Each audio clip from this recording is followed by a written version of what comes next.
Have you ever reached a moment in life where you knew tomorrow could change everything? A moment when you're alone, wrestling with fear, regret, and uncertainty? That's exactly where Jacob found himself on one unforgettable night. Jacob's life had always been marked by struggle.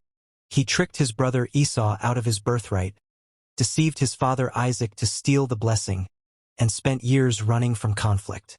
But after years away, the time came for Jacob to face Esau again. And this time, Esau was coming to meet him with 400 men. Fear gripped Jacob. He divided his family and possessions, hoping to protect them in case Esau attacked. Then, as night fell, Jacob crossed the river and found himself completely alone. Alone with his thoughts, alone with his fears, alone with his past. But in that darkness, something unexpected happened. A man appeared and began to wrestle with him.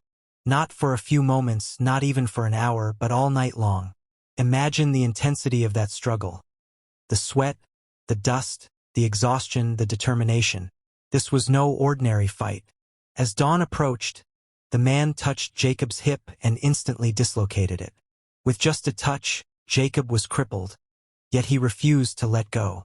In pain, clinging with all his strength, Jacob cried out, "I will not let you go unless you bless me." It was then the truth was revealed. This was no ordinary man. Jacob had been wrestling with God himself. And in that moment, everything changed.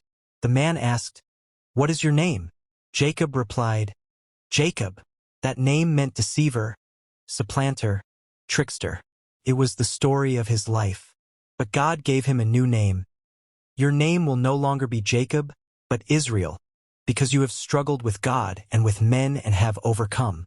When the struggle ended, Jacob was forever changed. He walked away limping, marked by the encounter. Yet he declared, "I have seen God face to face, and my life was spared."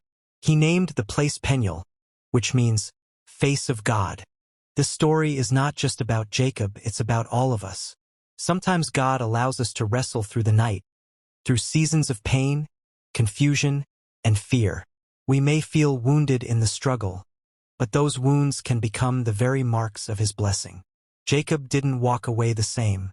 He walked with a limp, but also with a new name, a new identity, and a new destiny. He entered that night as Jacob the deceiver but left as Israel, the one chosen to carry God's promise. And here's the deeper truth. Wrestling with God is not about overpowering him. It's about surrender. Jacob clung to God not because he was stronger, but because he was desperate. He realized the blessing he needed could only come from God. As believers, we all have our Peniel moments. Times when we're forced to wrestle with our past, our failures, and even with God himself. But if we hold on, refusing to let go, God transforms us. He doesn't just change our circumstances. He changes us. The story of Jacob wrestling with God points us to Jesus, the one who entered our struggle fully. On the cross, he bore the ultimate battle. He was wounded for us, but through his wounds we are healed. So remember this, your struggles are not meaningless. Sometimes your greatest encounter with God comes in your darkest night. And like Jacob, you may walk away with a limp, but you'll also walk away with a blessing. Don't be afraid of the wrestle, for it is in the struggle that God gives new names, new strength, and new destinies.